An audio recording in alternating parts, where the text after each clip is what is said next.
Hello mọi người. Ăn trưa với em nghe. Có ai ăn giống em không vậy? Lá này là lá cải nha, lá cải đắng đấy mọi người. Em cuốn với lại chả giò, nhưng mà chả giò này cũng là rau với lại đậu thôi, chứ không có thịt ngang. Em rất là thích ăn cái cải đắng và cuốn cái này. Và đây là cái nước sốt mà em làm. Nước tương, ớt, rồi hành em phi, em bỏ vô nữa.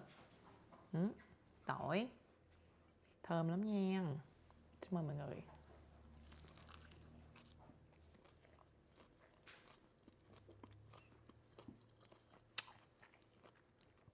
Trước khi làm video đó, là em đã ăn vụng 2 cuốn rồi, tại em đói quá.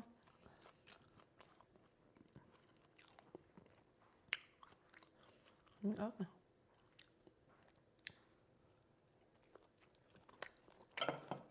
Cái cải đắng nè, cuốn ăn ngon mà. Đắng đắng, nhẫn nhẫn, em thích ăn.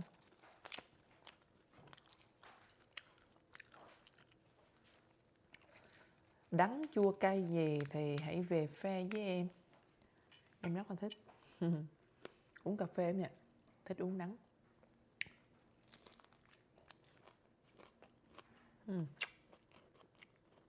Ớt à.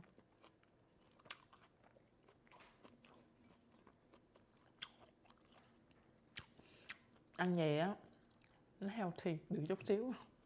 Mà em thích ăn, nó ngon miệng lắm mọi người.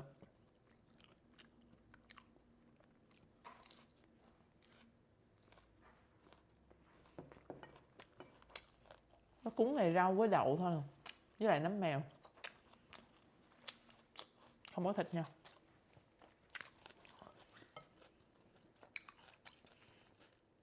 Và khi em chiên em cũng bỏ vô trong cái lò không có dầu, nó gọi là không dầu, chiên không dầu á.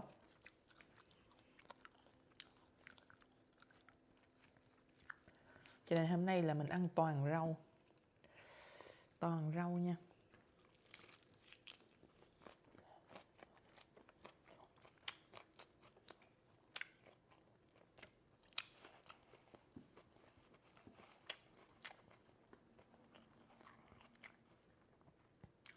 Ai mà giảm cân mà gặp em nè, hết giảm cân nổi.